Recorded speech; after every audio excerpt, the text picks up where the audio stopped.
Good afternoon, and thank you for joining us for a conversation on crypto with Krill Nikonov and Grant Hummer.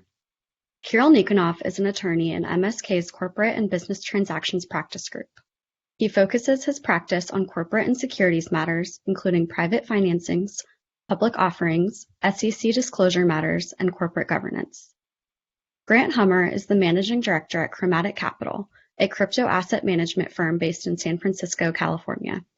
He has vast expertise in consulting, advising, and investing in cryptocurrencies and token projects. Before we begin, we'd like to remind you that this discussion does not constitute legal advice or investment advice. Any opinions expressed by the presenters are their own and not MSK's. With that, I'll turn it over to Krill and Grant. Hi, thank you, Caitlin. Good afternoon, Grant. Hi, Krill. Good to see you again. Good to see you, and great to have you joined us for today's discussion regarding the selected blockchain and crypto topics. Mm-hmm. And the purpose of our conversation today is to really parse through some trends, any salient points that you may indicate, and to try to combine business and legal standpoints, and to see how the real participants of crypto markets address the legal challenges and try to be within or outside of the legal framework. Mm-hmm. Sounds good. Well, and since you act as a trader, as an investment advisor for a lot of funds, as an investor of your own, and everything exclusively within the blockchain field, you are exposed to pretty much every aspect and every cluster of crypto economy. Mm-hmm. And so to begin with, what tendencies and what trends would you like to talk about today, and why did you pick them particular for today's discussion? Just please share some thoughts about it.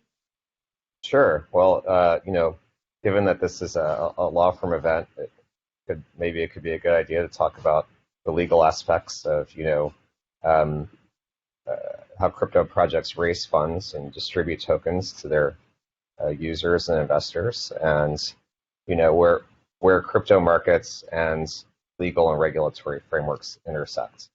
So, I guess maybe it could be good to start out with a little bit of context and history. So, back in 2017. Crypto, hit the world stage really for the first time in a big way with what is now known as the ICO boom.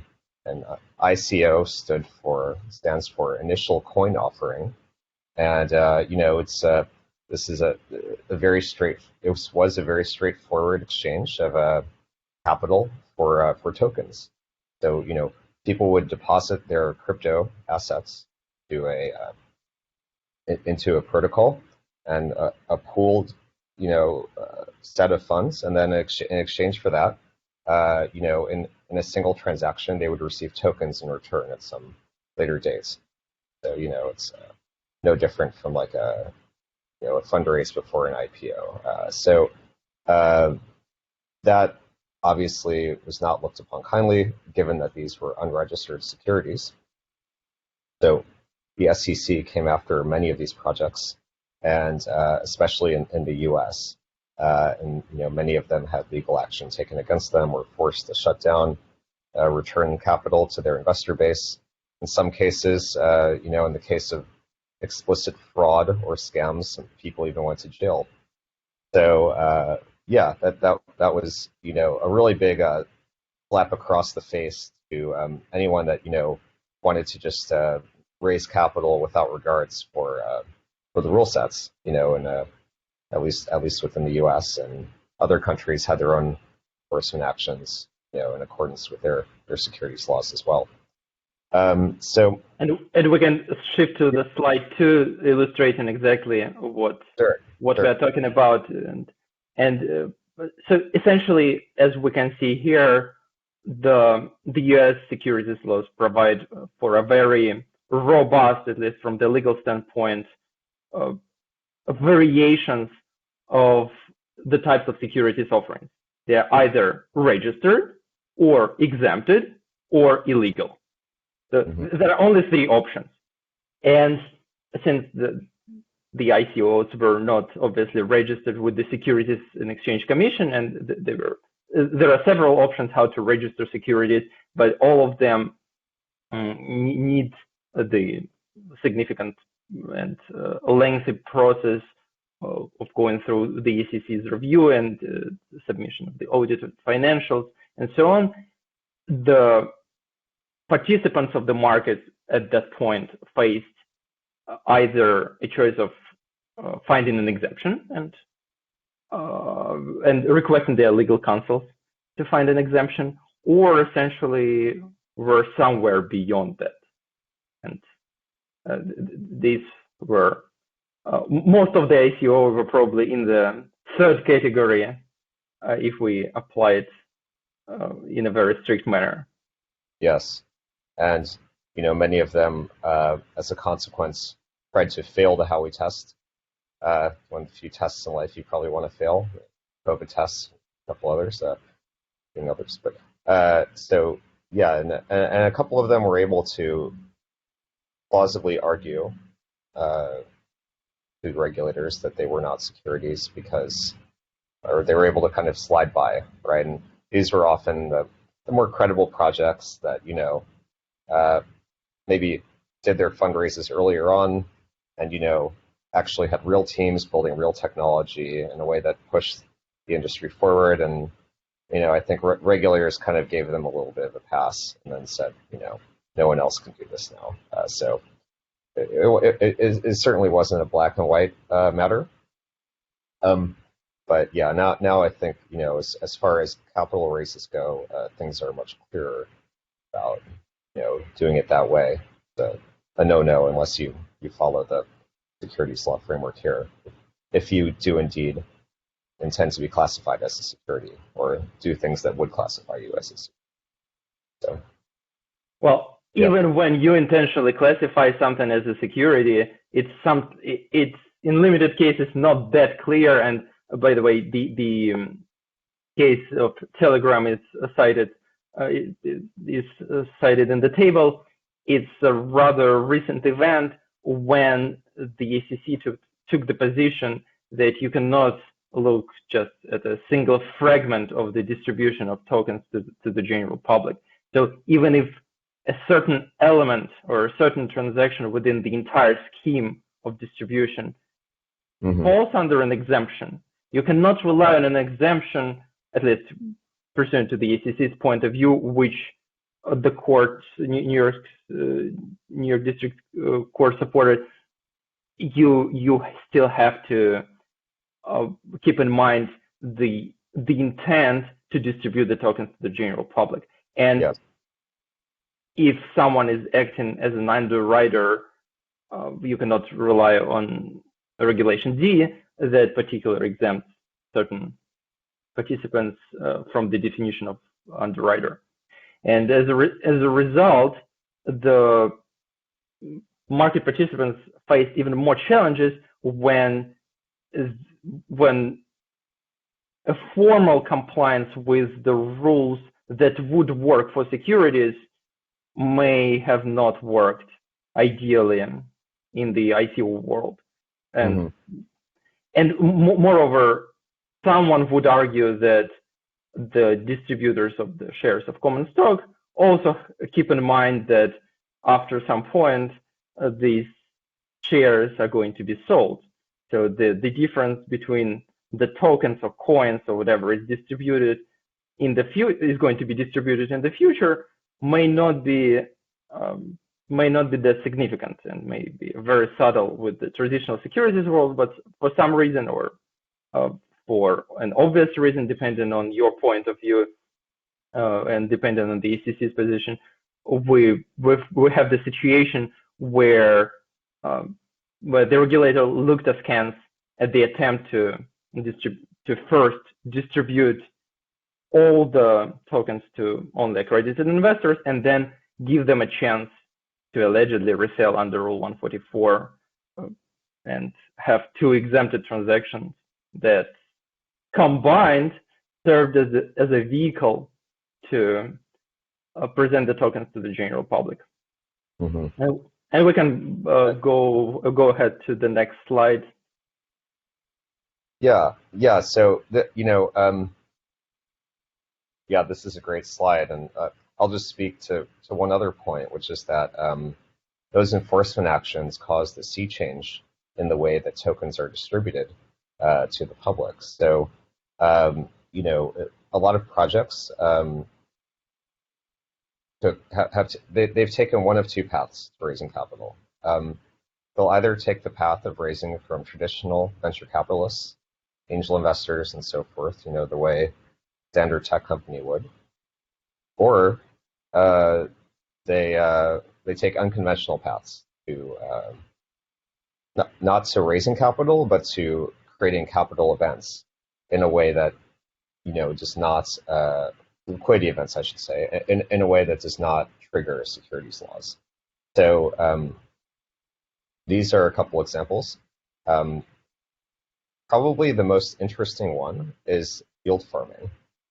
So yield farming really exploded in popularity about a year ago. A protocol called Compound, which is a borrowing and lending DeFi protocol. So it enables you to programmatically, with no intermediary or no middleman, lend or borrow to other users. You're actually lending or borrowing into or from a pool that everybody interacts with in the protocol. And it's completely automated. It has billions of dollars locked up in it across a variety of crypto assets. So they launched their yield farming program, and where they were distributing their tokens called comp tokens, COMP. So if you were interacting with the protocol in some way, if you were lending your crypto to it or borrowing crypto or stablecoins from it, you would earn comp tokens on top of the interest you would receive from the underlying economic activity of lending or borrowing. And that really took their protocol to the next level. They went from having tens of millions of dollars locked up to billions in the course of a number of months. And so a lot of other DeFi projects saw this, that how powerful these incentives are, and they all kind of hopped on the bandwagon. And now that really drove the capital in DeFi from under $1 billion total to around, I believe, 60 billion today. It peaked at like 80 or 90 billion last month. Prices were higher. So that's one way projects distribute tokens. They reward their users with tokens for interacting with the protocol, and then those tokens attain a market value. So people will list them on either decentralized exchanges, which are exchanges that have no middleman or intermediary or a central server or operator. And furthermore, you don't have to get approval to list the token on those exchanges. You can just do it. Or they'll list them on centralized exchanges, which are much more straightforward and traditional. And then people will start trading them, and they attain a market cap and a market value from that trading. And the reason why people believe these tokens have value is that if blockchain platforms and decentralized finance protocols in particular are going to play a role in the future financial system of the world, and it's sort of like a very early stage growth stock, and so on top of that, some of them have started to distribute revenues to their users, which makes them more security-like.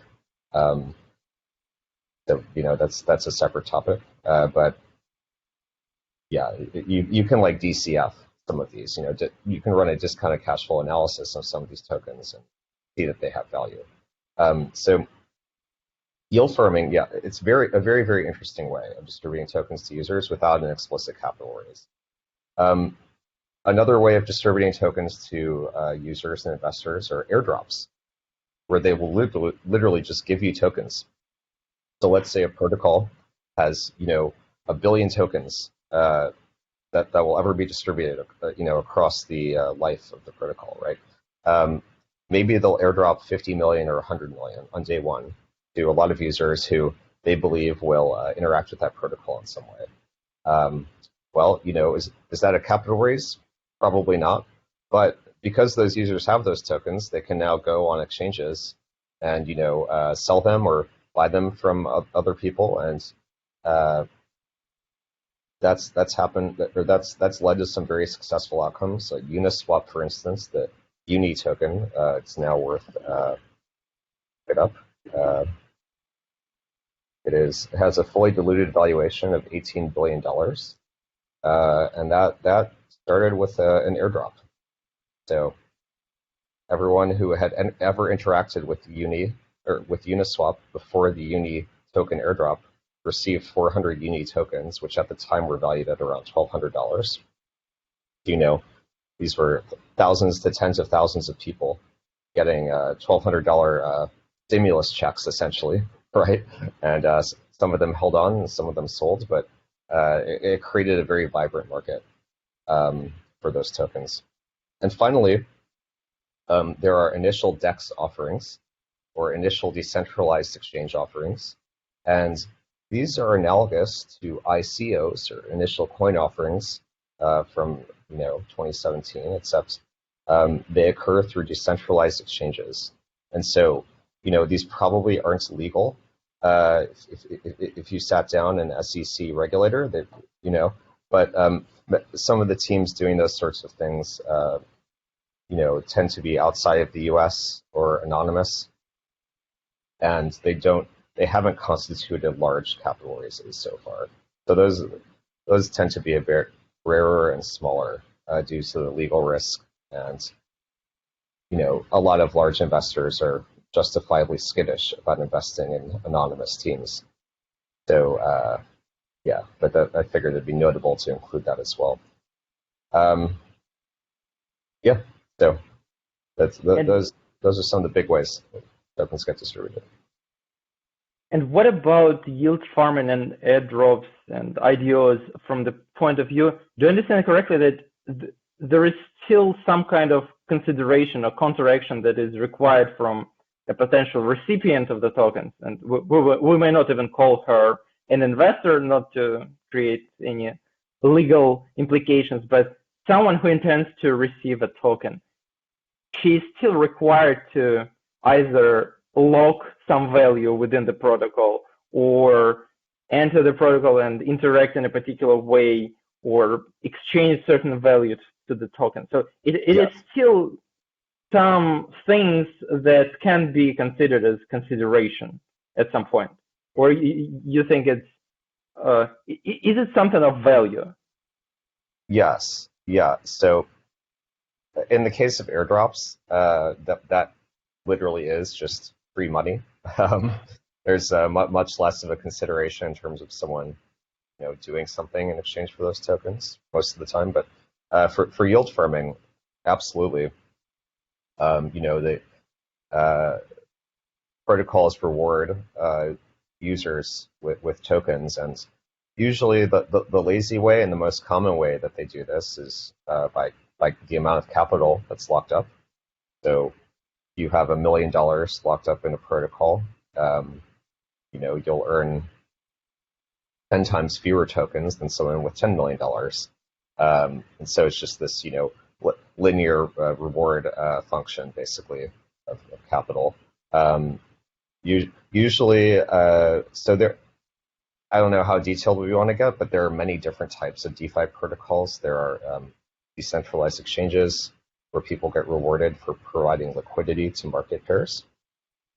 There are borrow and lending protocols where people get rewarded for either participating as a borrower or a lender. There are insurance protocols where people get rewarded for providing liquidity, for other people who want to take out insurance. And there are many other protocols as well. Those are some of the big three. So, okay, yeah, you have a nice definition there of what is a security. Well, as Could you please return for a second to Yes.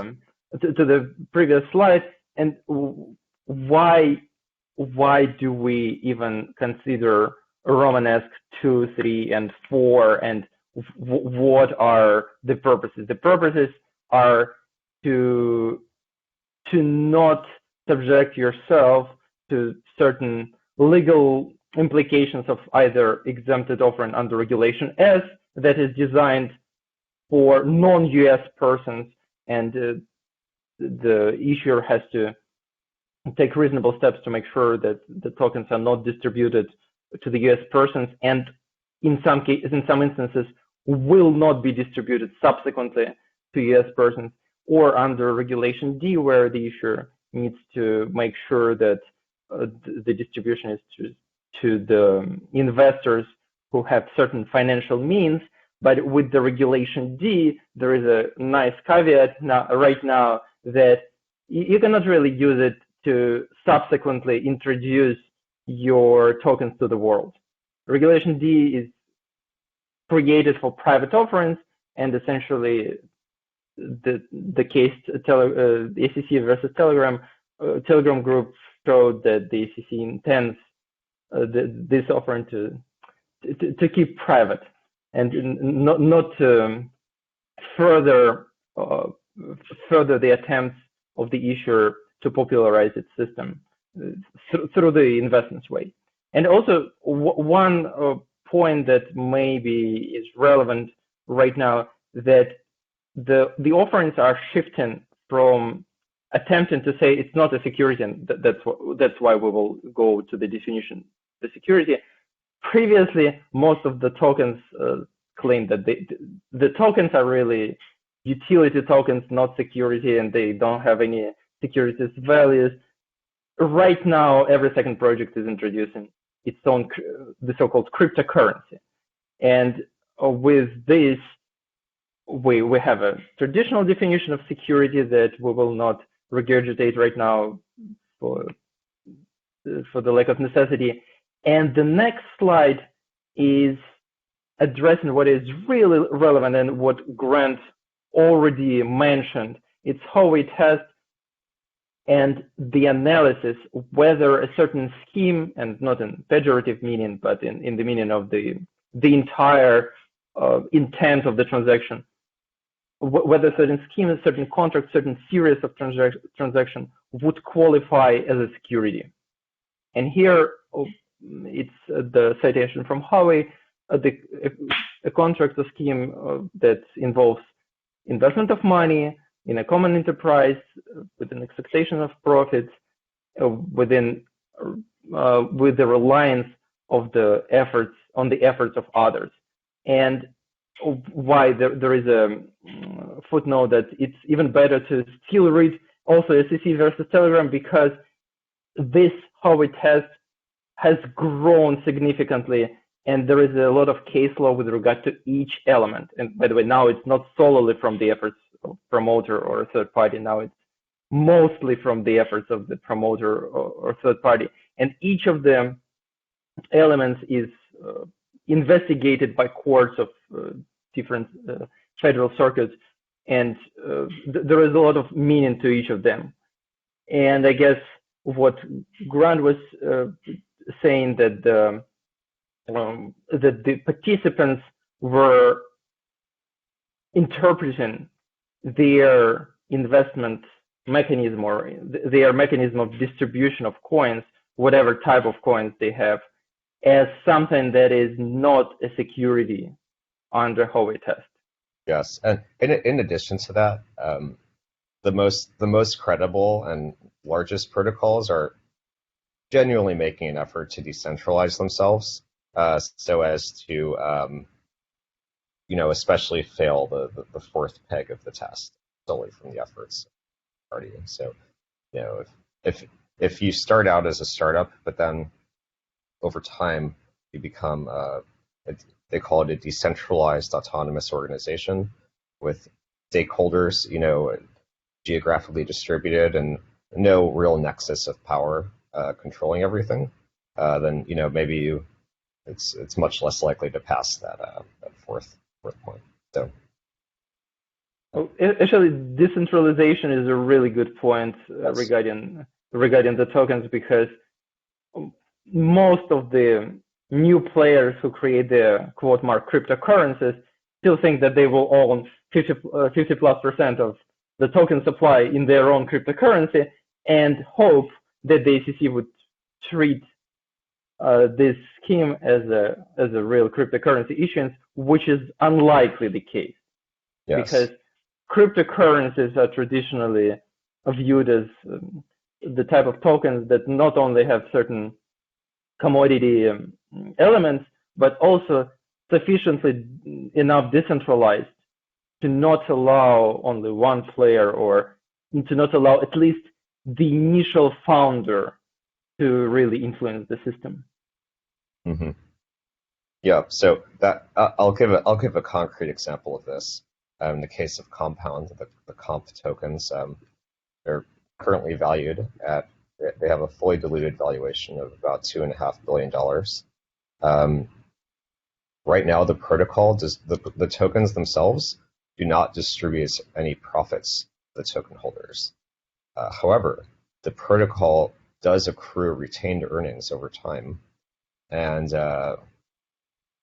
so, at some point, maybe when they're sufficiently decentralized and they're trying their hardest to get there, they can say, okay, we're not going to be a security if we we flip the switch and allow token holders to, take profits and, take dividends, I guess, against this token. Then, I believe that's their plan. So, and there are a couple other tokens like Uniswap doing the same thing. So that's sort of the game plan for the industry right now. And I think they're working with regulators, and they have a lot of brand name venture capitalists behind them, like Andreessen Horowitz. And so they definitely don't want to run askew of securities laws, but at the same time, doing cutting edge stuff. So there's a lot of gray areas involved. So. And actually, a very good point that essentially every project starts the tokens or future tokens as a security. It's almost impossible to say that in the incipient stage, at the incipient stage of the project, it is not a security but something else. And only later it may be sufficiently decentralized if the founders employ certain tactics, or yes. Ask the community to employ certain tactics and make attempts, significant steps to maintain this decentralization in the future. And that's why there is a link here to the discussion of the safe harbor proposal, where the ECC is essentially saying that every token may have, if the proposal turns out to be something concrete, a safe harbor within 2-3 years, where the token founders have a chance to sufficiently decentralize, because otherwise it's almost impossible to start a cryptocurrency. I think that's a fantastic idea. I hope that passes, because you're absolutely right. It's impossible to be fully decentralized on day one. Just a few team members or something, right? It's like tautological, basically. So yeah. Okay, great. We can go to the next slide. Right. And we promised to talk about non-fungible tokens, and this is not that new type of a token, but the type of tokens that has become drastically popular recently, and it has a unique feature that each token within the ecosystem does not represent equal value. The tokens are not interchangeable, not fungible, are tracked, and each of them constitute a unique digital asset, unlike utility token, unlike cryptocurrencies, unlike security tokens or anything else. And we have the number from the first quarter of 2021, $2 billion spent on NFTs. what do you think about the trend? What is the main feature? Is it about CryptoKitties, or Yeah, please let me know what you think. right. I think it's a little silly, or a lot silly. So for example, many of these NFT art pieces it's not even the art itself. It's the metadata of the art recorded on a particular NFT platform. Now, there are numerous NFT platforms. None of them have really been around that long. There's no Metropolitan Museum of Art equivalent of an NFT platform. So it's entirely conceivable that an NFT you buy on a given platform, that platform might not exist or be popular in a year from now. I think there's just a massive misallocation and overallocation of capital into these NFTs, and it probably ties into this, mania around meme stock investing. During lockdown, a lot of people maybe had excess capital that they couldn't spend in the real world, so they bought these NFTs. Maybe the macro level reason for all of this is the zero interest rate policy and quantitative easing from the Fed that's shifting the normal distribution of the risk curve out to riskier, more speculative assets. So the NFT market has crashed quite dramatically in the past couple of months. Some of these platforms are down 95%. Their token values are down, that is, 95% from their peak valuations. So, and also I'd like to distinguish between NFTs that are inherently digital and represent inherently digital goods from NFTs that are tethered to the real world in some capacity. So, for example, an apartment building on the blockchain. Now, the latter NFTs make, I think, a lot more sense, but it's still very early in terms of integrating those into DeFi protocols. A lot of DeFi right now is kind of akin to this. It has this castles in the sky element to it, where they all fit very well together, but they haven't really tied into the real world that much yet. Because it's like the early stages of the internet, right? Like you have to build out the systems before the real economy can participate in a big way. But then I think once things are established, onboarding can be quite rapid. There's one protocol in particular called MakerDAO. It's one of the original DeFi protocols, and they are trying to integrate real estate as collateral using NFTs, and then take out stablecoin loans against that collateral. And their stablecoin is known as DAI. It's DAI, one of the biggest stablecoins in crypto. So that's one project I think that is using NFTs in kind of an interesting way.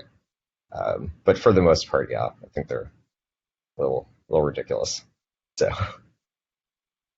Well, and actually, we have two questions regarding NFT tokens. Sure. One addresses the unique artwork, baseball cards, and other assets that can be tokenized. And yes. The person is asking how to create them. And I think the creation processes will be addressed to Grant, really. And I want to just point out that the tokens themselves are likely not securities ab initio when they are just created. And at the same time, the manner of distribution when, and we have one more question, whether it can be applied to real estate or anything else. Well, technically, the technology can be used to distribute the representation of any asset, but the manner of distribution may lead the issuers to the situation where they are essentially creating a security. And there may be no point to avail yourself of the model of NFT tokens if you have to have all the transactions either exempted or registered and further comply with the regulations. Maybe it's just easier to issue shares or interest in an entity rather than go in such a complex road, but your thoughts, Brent? Yeah. So if you'd like to create your own NFT, there's a pretty cool platform called OpenSea, where it allows for the creation of basically arbitrary NFT assets. Now the question is, as with anything between crypto and the real physical world, is how do you enforce that physical card corresponds to that token, right? There needs to be some kind of enforcement mechanism, which usually means, as they call it, a meat space legal contract.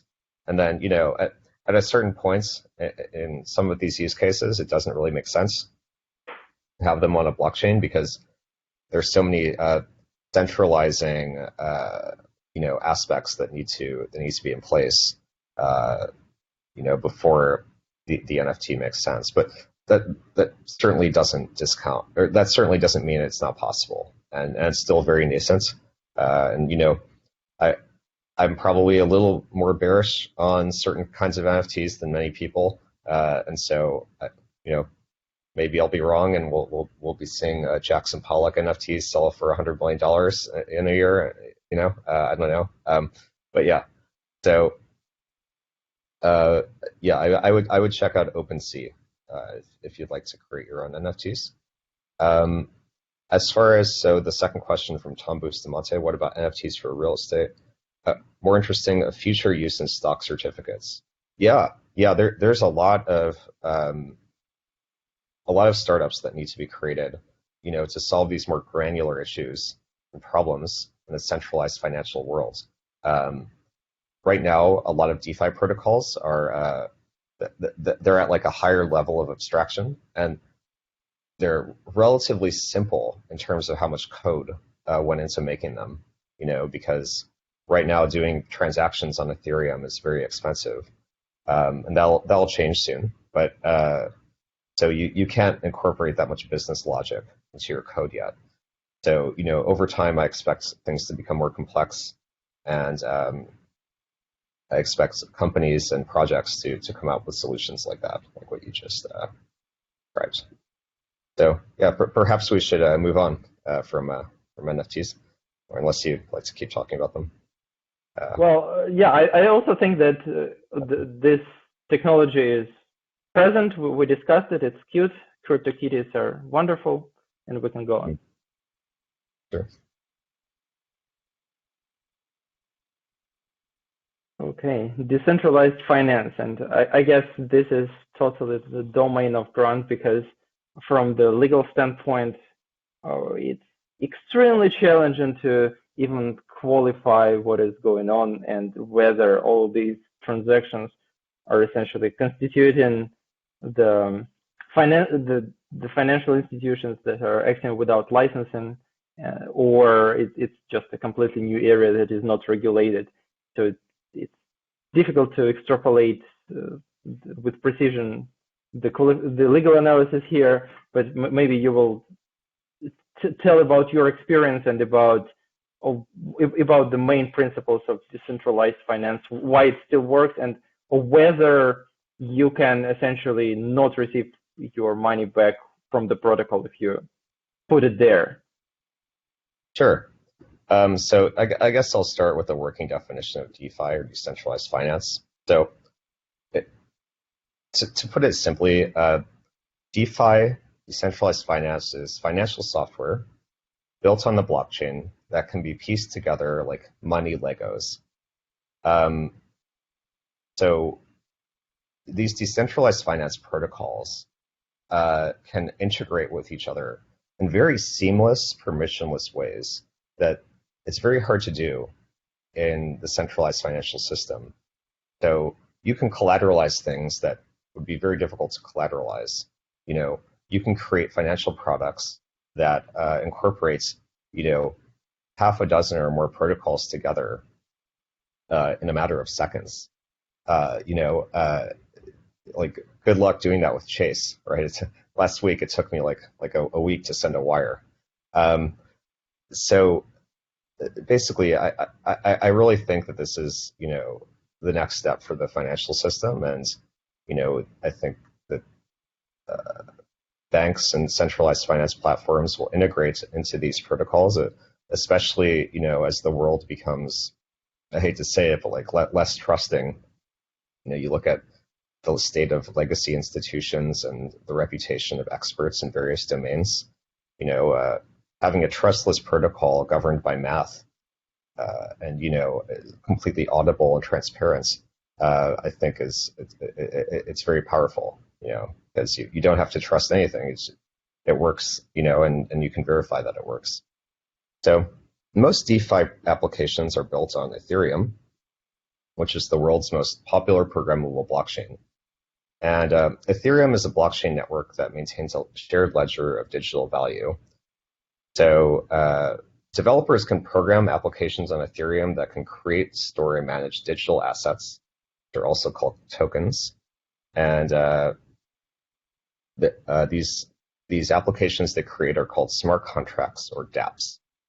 And these contracts are enforced by the rule set of the Ethereum blockchain. So, anyone with an internet connection is able to access and interact with these smart contracts built on Ethereum.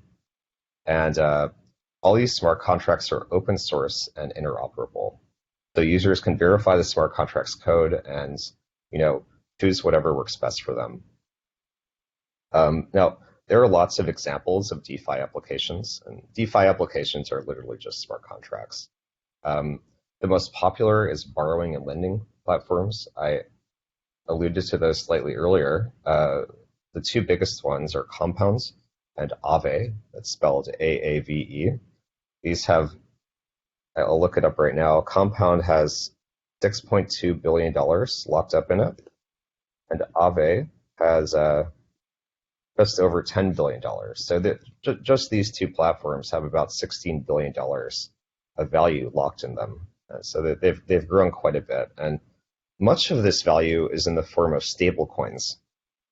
So I won't go into stablecoins in depth, but most of the credible stablecoins are actually represented by dollars in a bank account, and you can have a closed arbitrage loop where if the stablecoins, in the open market become worth 99 cents or $1.01, arbitrageurs will come in, redeem them or buy them, and exchange them for dollars in a bank account and keep them pegged at $1. So that's really a foundational aspect of the DeFi economy. And so, yeah, the borrow and lending protocols are really cool. Another type of DeFi application are DEXs. We also alluded to those, decentralized exchanges, and those enable people to trade assets between each other with no intermediary, no exchange operator, no signups, no identity verification, and very minimal fees. There's actually, as it pertains to identity verification, there's a lot of work going on right now to, I guess, try to regulate this space a little more, especially around terrorist financing and things like that. To ensure that these DeFi protocols conform to a kind of a global standard. And yeah, so the G7 and other organizations are working on creating a comprehensive suite of DeFi regulations. And I think that the sector is not especially happy about that. There's this sort of libertarian Wild West ethos that really has driven things. But yeah, as it grows and becomes a more prominent part of the global economy, I think it's probably inevitable. So yeah, now DeFi. I hope that was a semi-adequate explanation. I'm happy to go into more depth if people want. But so DeFi definitely comes with a lot of risks. If you lock your capital up in these protocols, you can get hacked. Some hacks have, resulted in the loss of tens or hundreds of millions of dollars. And maybe you don't get hacked, but the protocol just doesn't work the way it's meant to, and you can lose money that way. There are all kinds of ways to lose money in DeFi. The assets involved are extremely volatile or hyper volatile.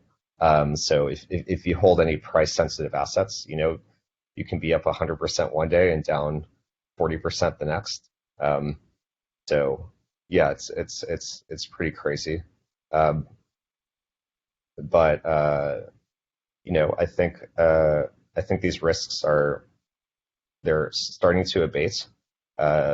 Best practices around coding and auditing and things like that are starting to emerge, and so I expect that as the space matures, these risks will lessen over time.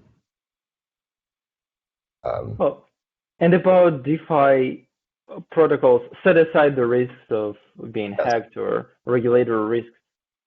Could you please explain why and a lot of my clients are very confident that the investment in the protocol, other than the risks, will guarantee the returns based on the smart contract. And when it's a lending platform, I'm just very curious, how do they make sure that people who borrowed money don't just spend it and run away? Right, that's a great question. That's a great question. So in all of these lending protocols, there is substantial amounts of over collateralization. So if you want to borrow $1, you have to put up at least $1.50. Probably, if you want to be safe, you should put up $2 or $3 of collateral in order to interact with the protocol. And if you drop below a collateralization threshold, the protocol will automatically liquidate your position and sell your assets off, basically, in order to pay off your debts. So I see. Yeah, that's how they prevent people from just running away with all the assets. I see. Yeah. And what about the paper versions of the agreement? And I mean, at least in my practice, I often face the situation when two parties agreed that party X would invest or provide liquidity to Y a DeFi protocol, and then they proceed within the framework. So yeah. Is it something typical or not typical, and is it a part of DeFi or not? When there is also privity of contract of real parties, real verified parties. I wouldn't say that's a common use case in DeFi. Most DeFi use cases are between parties who don't know each other, interacting with a protocol that executes code autonomously, and that code execution, keeps everyone honest. And oftentimes it sounds very complicated, but once you realize what's going on, it's not that complicated. It'll probably get more complicated over time, as I alluded to earlier, as these systems develop further.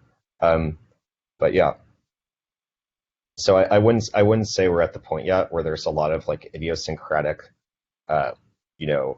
Alice and Bob type interactions, point to point. I mean, it certainly happens, but there aren't a lot of protocols that facilitate that yet. So it's generally people interacting with pools of shared capital. That's how it works.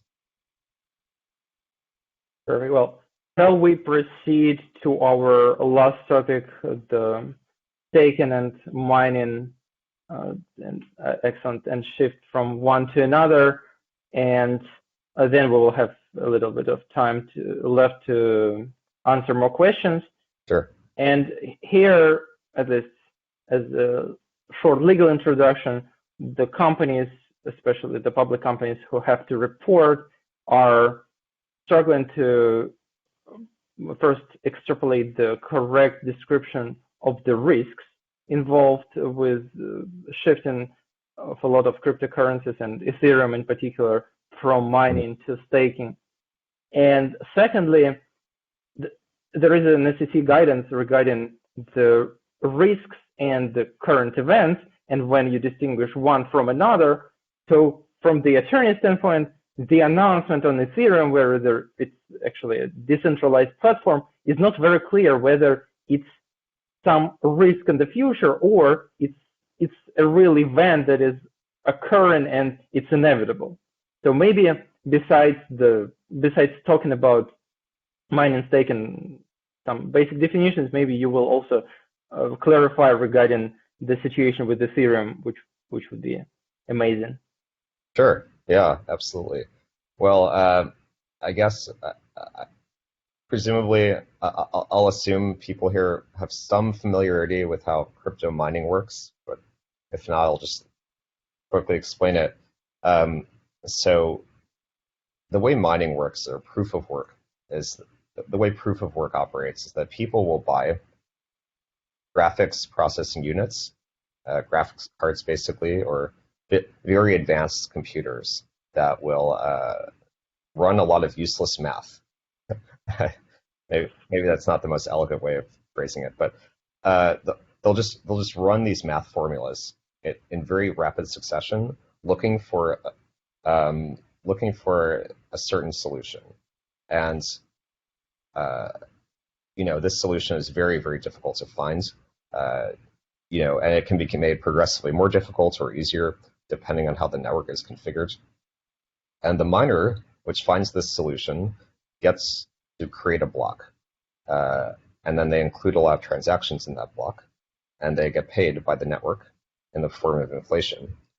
So in Bitcoin, for instance, miners' blocks get made every 10 minutes, and the miners will receive Bitcoin in return for creating those blocks. But in addition to that, they will put transactions in the block.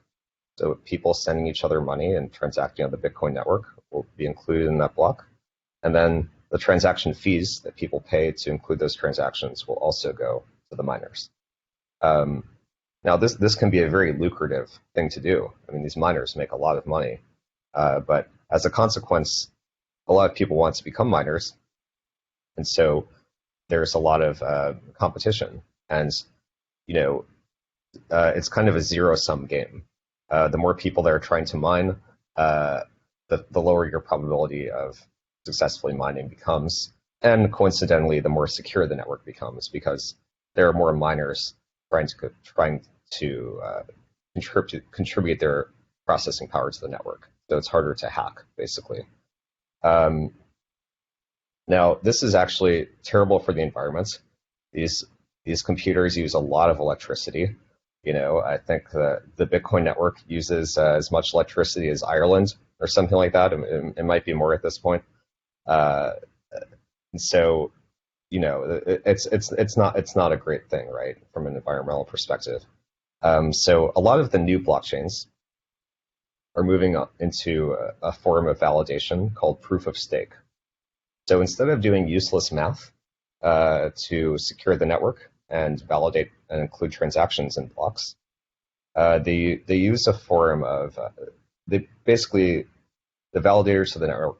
The validators of the network commits their capital as stakers, and so instead of mining every block, they will get randomly selected to be a staker, and unlike miners who lose out on the electricity costs if they act maliciously, there's a lot more game theory and weird stuff that can happen as a staker. So it's taken a while to really harden and create these protocols in a way that, is game theoretically secure against attacks. So stakers, if they act maliciously, they'll get slashed. So their stake will be deleted by the protocol if they try to include transactions which are faulty, or they do something else that's malicious or against the rule set of the protocol in some manner. Staking is much more efficient from an energy perspective. It's like orders of magnitude cheaper to do than mining. There are no economies of scale to it outside of capital, which also exists for mining. So, it'll enable the networks to become more decentralized, which makes them more secure.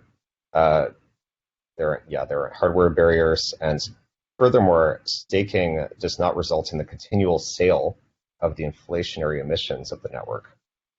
Miners have to pay their electricity costs. So, ceteris paribus, a proof of work blockchain will have its price decline unless there's continual capital coming in to support the price because of miners selling. With staking, you're not paying those, onerous electricity bills or capex costs.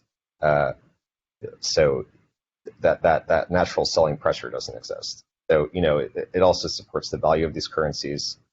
And as another corollary, there's less inflation in these networks too. There's this meme that Bitcoin is a deflationary or disinflationary asset. But, its inflation rate last year, I think, was in the order of 5% or so, which is, that's getting to almost to US levels at this point. Yeah, so, Ethereum will actually be deflationary because it will, it doesn't have to emit as much currency in order to achieve a certain level of security because those costs don't have to, the costs of securing the network aren't as high in a proof of stake framework. So yeah, and there is certainly risk in transitioning to proof of stake. Proof of work has been running very well for 11 years now, and proof of stake is, especially for Ethereum, it's been running in a kind of a half-baked form for about 6 months, and they want to transition it to full proof of stake by the early Q1 of 2022. And so, with software, you never know. You hope you've coded it securely. You hope everything's going to work, but only time will tell if it actually functions properly. But the researchers and developers at the Ethereum Foundation are extremely talented. So I assign a pretty high probability it goes off without any major hitches. But there's certainly risk that something can happen, and they'd have to do a hard fork to recover the chain, and that would be very controversial. So yeah, we'll see. But even if it's not, if you have like an early NASA shuttle situation, before we got to the moon, we had like a dozen shuttles explode or something, or rockets. I mean, it's the future, right? They'll work out the kinks, and it just makes so much more sense than doing a lot of useless math, which was a brilliant invention at the time, but I think technology progresses, and so yeah, that's where the industry is right now. So you presume that in the nearest future, the mining companies will have to reshape their operations and sell their mining equipment? Yeah, well, the non-Bitcoin mining companies. Non-Bitcoin. Yes, but Bitcoin mining companies should be okay. So Ethereum mining companies, for instance, might not have a job in 6 months. Oh, I see. Yeah. Well, sounds interesting. Well, we have 2 more questions, and I believe that pretty much we covered everything we planned to cover. Sure, great. There is a question from Darian. Yes. That pertains to the companies like Coinbase that offer businesses the option to accept crypto, and what are the concerns and implications, possible ramifications. I would say that the possible implication of such choice would be accounting. It depending on the business, there will be significant additional accounting expenses to calculate to account for the incoming crypto and the fluctuation of prices. And secondly, if it's not a stable coin, I believe it may be very difficult to calculate the price at a particular point for your goods and services. I'm very skeptical about accepting, let's say, Bitcoin nowadays or Ethereum for for some goods and services, just because right after a minute you received it, you may not be able even to convert it timely before the price drops. So that may be extremely inconvenient. What do you think, Grant? Yeah, no, that's definitely a huge risk. You know, if your liabilities are in US dollars, but you're taking in crypto, which is volatile, right? You instantly have an asset liability matching problem. So until the world reaches the stage where liabilities are denominated in crypto, which, you know, who knows, right? Probably a long way off from that. It probably makes more sense. So in Coinbase's case, I believe they can automatically sell it for you. So it resolves that problem. But in the long run, it probably makes more sense to use stablecoins. You know, I don't think the US dollar is going anywhere soon. That's why I think the targets of the industry has changed. Instead of saying cryptocurrencies, most people say crypto assets these days because, you know, they're seen more as assets than currencies among many investors and users. So I see. Mm-hmm. Okay, and the next question is from Alisa. Could you please explain on whether it's relevant which jurisdiction the issuer of the tokens belong to? Okay, that's a great question, and the answer is probably not if it comes to the definition of security and the invitation of investors, because the SEC would have a jurisdiction over the issuer in case there are U.S. investors involved, or in case there is a use of interstate commerce within the United States, including the internet, which is a means of interstate commerce.